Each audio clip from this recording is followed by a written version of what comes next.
성경 봉독하겠습니다. 누가복음 10장입니다.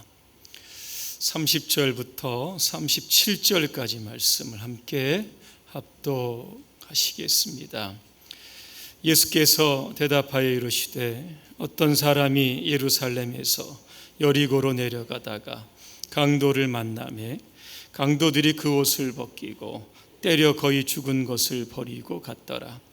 마침 한 제사장이 그 길로 내려가다가 그를 보고 피하여 지나가고 또 이와 같이 한 레위인도 그곳에 이르러 그를 보고 피하여 지나가되 어떤 사마리아 사람은 여행하는 중 거기 이르러 그를 보고 불쌍히 여겨 가까이 가서 기름과 포도주를 그 상처에 붓고 싸매고 자기 짐승에 태워 주막으로 데리고 가서 돌보아 주니라.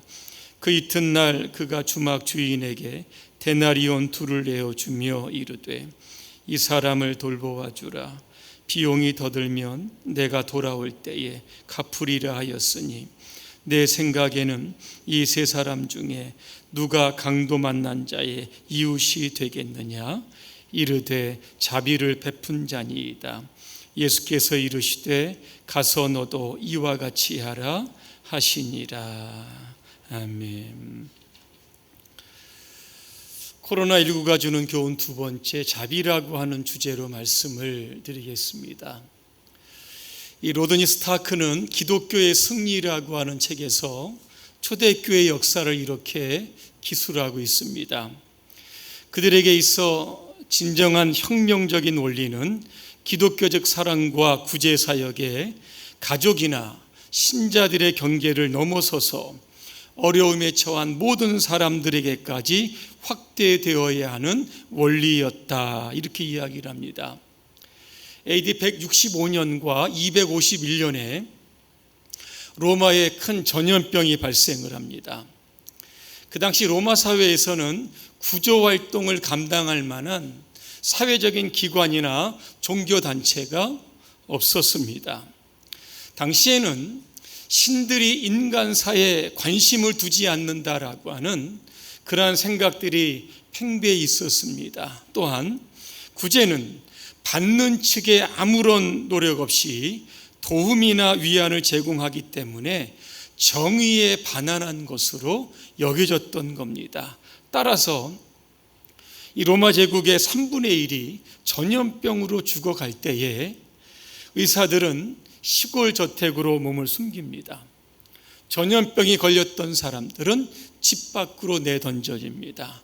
사제들은 신전을 버리고 떠났습니다. 그러나 스타크가 말한 것처럼 그리스도인들은 해답을 가지고 있다고 주장을 했고, 무엇보다도 그들은 직접 행동에 나서서 병자들과 죽어가는 사람들을 보살폈습니다. 이 두 번째 역병이 끝날 무렵에 알렉산드리아 주교였던 디오니시우스는 자기 교회의 신자들을 치하하면서 이런 편지를 쓰게 됩니다.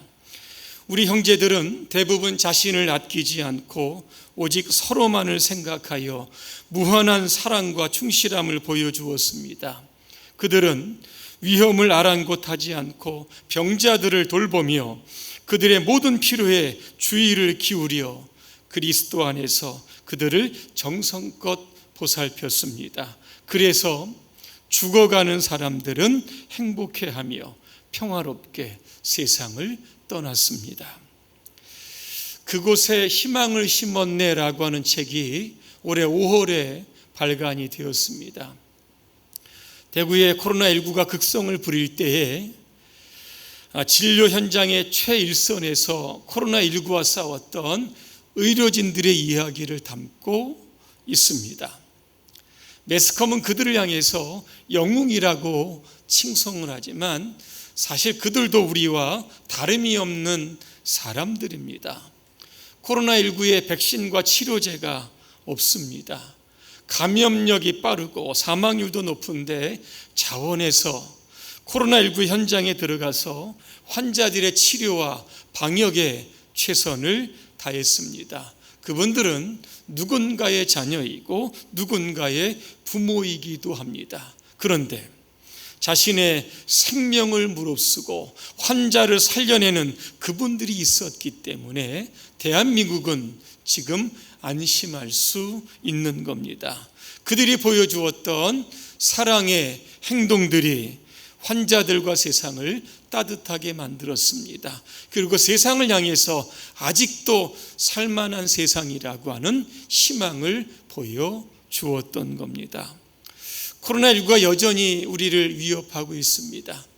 이러한 시대를 살아가는 저와 여러분들, 사람과 세상에 대해서 어떠한 태도를 가지고 살아가야 되는지 오늘 본문 말씀을 통해서 함께 은혜를 나누려고 합니다. 오늘 본문의 배경을 먼저 좀 말씀드리려고 합니다. 어떤 사람이 예루살렘에서 여리고로 내려가다가 강도를 만납니다. 예루살렘은 해발 약 780m 높이에 있고 여리고는 마이너스 250m 있습니다. 이 두 도시의 거리가 약 35km 정도 됩니다. 여러분, 내리막길이기 때문에 급경사를 이루고 있습니다. 이곳에 강도가 출몰하는 이유가 있습니다. 그것이 무엇인가 하면 여리고의 상인들이 여리고의 농산물들을 예루살렘에 가서 파는 겁니다. 그리고 돌아옵니다. 그때 강도들은 상인들의 그 돈을 노렸던 겁니다. 자, 오늘 본문에 보니까 어떤 사람 강도에게 맞았습니다. 성경에 보니까 거의 죽게 되었다 그랬습니다. 그런데 다행스러운 것은 그 옆을 지나가는 사람들이 있었습니다. 누가 먼저 지나갑니까? 제사장과 레위인이 지나갑니다. 31절에 보니까 피하여 지나갔다 그렇게 기록이 됩니다. 제사장과 레위인은 오늘날로 이야기하면 성직자들입니다. 교회에서 예배를 주관을 하고 성도들 위하여 기도하고 신방을 하는 사람들입니다. 백성들을 돌보는 책무를 가지고 있던 제사장과 레위인들이 왜 이 사람을 모른 척하고 지나갔습니까? 굳이 그 이유를 하나 들자고 하면 레위기서 21장에 나오고 있습니다.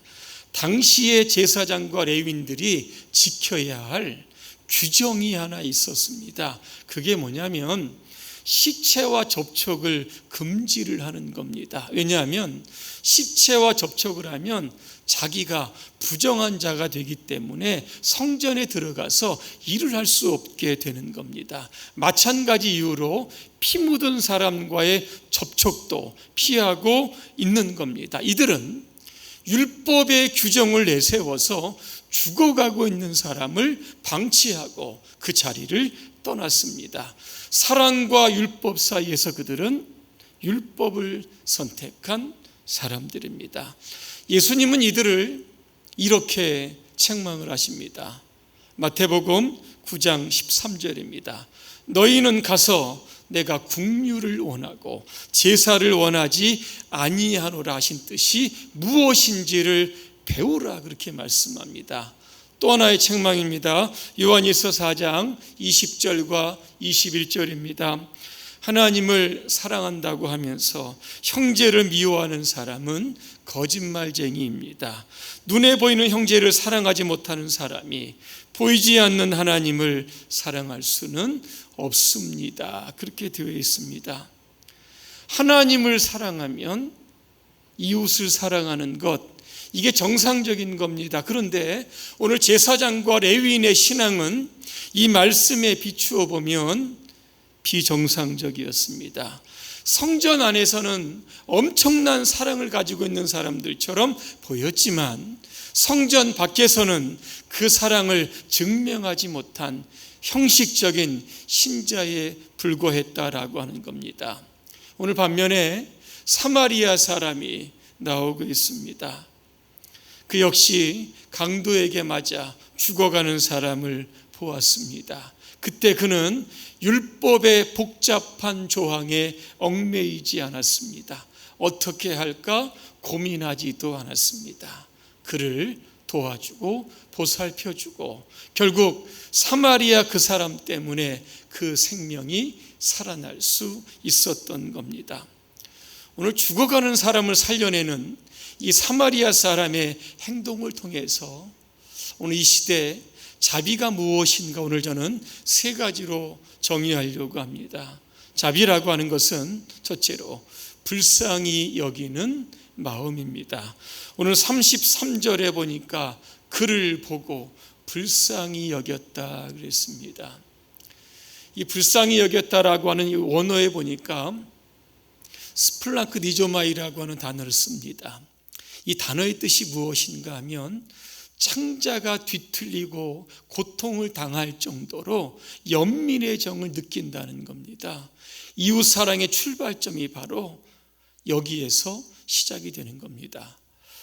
이 마태복음 8장, 9장 이렇게 우리가 읽다 보면 예수님께서 이 병자들을 치유하시는 기록이 많이 기록이 되어 있습니다. 예수님께서 이 치유하시는 병자의 대상들을 보니까 누구냐면 당시에 중풍병자도 있었고 나병 환자들도 있었고 12의 혈류증으로 고생하는 여인도 있었고 심지어는 맹인도 있었고 귀신 들린 자들도 있었습니다. 예수님께서 이들을 어떤 마음으로 바라보셨냐 하면 마태복음 9장 36절에 보니까 역시 불쌍히 여기셨다 그랬습니다. 불쌍히 여기셨다라고 하는 것은 그들의 아픔과 그들의 슬픔에 통감하셨다는 겁니다. 같은 마음으로 같이 아픔을 공유하셨다라고 하는 겁니다. 예수님의 마음 가운데 이 측은지심의 마음이 있다 보니까 보는 사람들마다 치료하지 않으면 안 되는 불쌍한 사람들로 보였던 겁니다. 오늘 저와 여러분들은 어떻습니까? 하나님이 저와 여러분들을 보실 때 불쌍히 보셨습니다. 우리를 정죄하거나 심판하지도 않으셨습니다. 저와 여러분들은 죄라고 하는 강도를 만난 사람들입니다. 그로 인하여 육신과 영혼이 이제 죽어가는 사람들입니다. 만약에 하나님이 저와 여러분들의 형편을 못 보신 채 하셨다라면 어떻게 됐겠습니까? 그런데 하나님은 사랑과 자비 하나님이십니다. 요한복음 3장 16절입니다. 하나님이 세상을 이처럼 사랑하사 독생자를 주셨다 그랬습니다. 우리를 살리시기 위해서, 우리에게 영원한 생명을 주시기 위해서 예수님을 십자가에 못 박는 결단을 하셨던 겁니다. 그런 의미에서 십자가라고 하는 것은 하나의 상징이 아닙니다. 자비와 사랑을 우리 안에 끊임없이 불러일으키는 하나님의 능력인 줄로 믿습니다. 우리 주변에 여러 가지 어려움에 처한 사람들이 있다라고 하면 여러분 주님의 십자가를 여러분 내세워서 그들에게 다가가시기를 바랍니다. 나를 위하여 죽으신 그 주님의 사랑의 마음으로 함께 그들에게 다가갈 때 우리는 자비의 사람이 될 수 있습니다. 두 번째입니다. 자비는 이웃의 고통에 직접 눈으로 보고 확인하는 겁니다. 오늘 본문에 보니까 본다라는 동사가 3번 나옵니다. 제사장도 받고 레위인도 받고 사마리아 사람도 받습니다. 그런데 문제가 있습니다. 오늘 제사장과 레위인은 보았는데 여러분 누구를 본지 아십니까? 강도 만난 사람을 본 게 아니라 자기 자신을 보고 있었습니다. 왠지 아십니까? 혹시 이 사람을 도와주다가 내 신변에 위험이 있을까봐, 혹시 이 사람을 도와주다가 내가 성전에서 해야 할 일들을 하지 못할까봐 자신의 유익과 이익을 바라본 겁니다. 그렇기 때문에 이 제사장과 레위인은 그 자리를 쉽게 떠날 수 있었습니다. 그런데 이 사마리아 사람은 누구를 보았습니까? 강도 만나서 피를 흘리고 죽어가는 사람을 보았습니다. 그 순간 자신은 잊어버린 겁니다. 세 사람이 같은 현장에서 똑같이 보았지만 두 사람은 무정한 사람이 되었고 한 사람은 자비의 사람이 되었던 겁니다. 제 나라의 5번째 군주였던 제선왕이라고 하는 왕이 있었습니다. 하루는 이 왕이 자신 앞에 어떤 사람이 소를 몰고 가고 있는 모습을 보게 됩니다. 그런데 그 소의 용도는 뭐냐면 제사에 드릴 제물이었던 겁니다. 그 소는 자기가 죽을 줄 이미 짐작을 하고 부들부들 떨면서 가고 있었던 겁니다. 그 모습을 보고 제선왕은 신하들에게 이렇게 이야기를 합니다.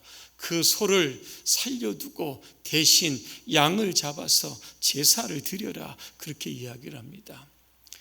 이때 많은 사람들이 이렇게 왕을 비난을 합니다. 왕이 비싼 소는 내버려두고 값싼 양을 잡았다, 이렇게 제사에 인색한 왕이 어디 있느냐, 이렇게 비난하게 됩니다.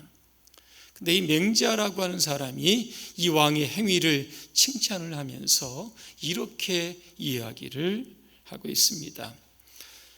제선왕이 소는 직접 보고 양은 보지 못했기 때문입니다.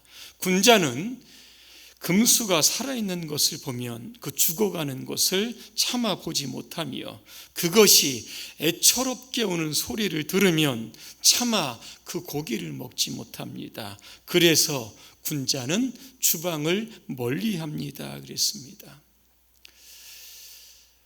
이 제선왕은 소의 불쌍한 모습을 보자 그 안에서 자비의 마음이 솟구쳤던 겁니다. 그래서 우리는 자비의 사람이 되기 위해서는 보는 훈련을 자주 해야 합니다. 지금도 코로나19로 인하여 수많은 확진자들이 있고 전 세계적으로 치료를 받는 사람들이 많이 있습니다. 그들의 고통과 아픔을 우리가 볼 수 있어야 하는 겁니다. 지금도 세계 곳곳에서 전쟁이나 기근이나 지진으로 인해서 죽어가고 있는 사람들도 많이 있습니다. 보는 것은 참 때로 힘들고 어려울 때도 있습니다. 그래도 우리는 보아야 합니다. 우리가 그들의 고통을 직시할 때 우리는 자비의 사람이 될 수 있기 때문입니다. 마지막 3번째입니다. 자비는 말이 아니라 행동입니다. 오늘 여러분 가운데 이 선한 사마리아 사람의 이야기를 잘 알고 있으실 겁니다. 이 오늘 본문의 설교를 어떻게 해석해야 될지도 알고 있는 분들도 있을 겁니다.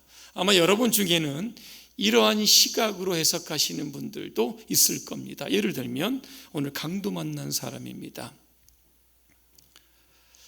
이 사람에게 이렇게 시작을 할 겁니다. 아니, 당신 왜 이렇게 위험한 길을 혼자서 지나가십니까? 이 길 말고는 다른 안전한 길이 없었습니까? 도대체 정신이 있습니까? 없습니까? 마치 그 사람이 강도 만난 것이 당연한 것처럼 그 책임을 추궁하는 그러한 시각으로 접근하는 사람들도 있을 겁니다. 여러분, 강도 만난 이 원인을 추궁하다 보면 결국 그 사람의 실수나 잘못 때문에 그렇게 된 책망으로 끝날 수밖에 없는 겁니다. 혹시 여러분 주위에 어려움을 당한 사람이 있다라고 하면 어떻게 이렇게 되었는지 하고 여러분 이유를 묻지 마시기를 바랍니다.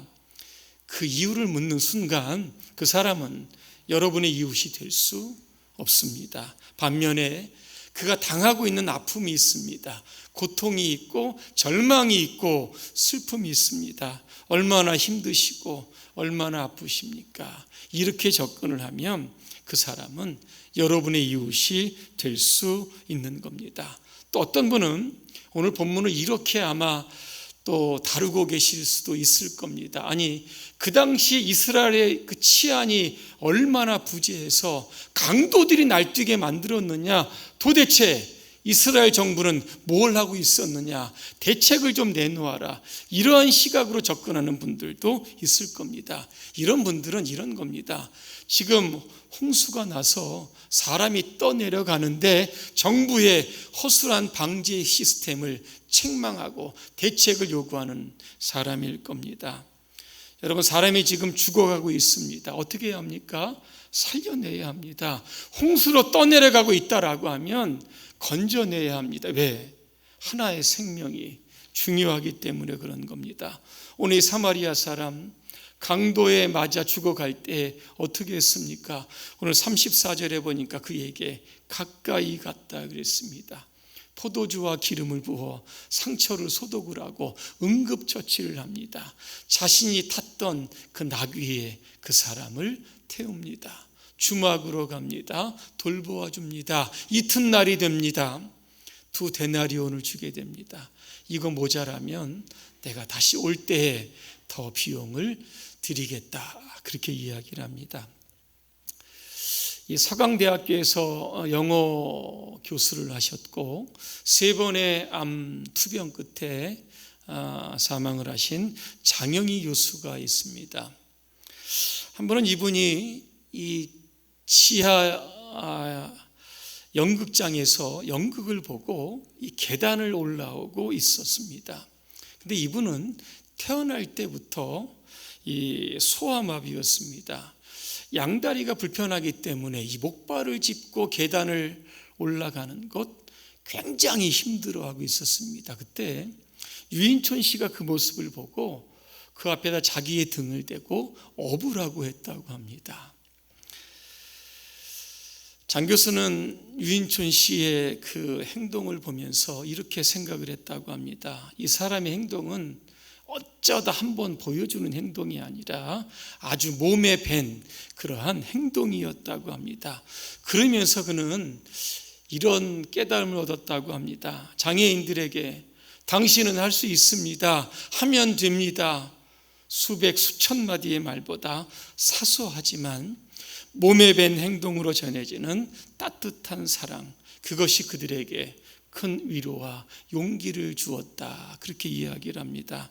여러분, 그렇습니다. 말보다는 행동이, 이론보다는 실천이 감동을 이끌어내는 힘이 있는 겁니다.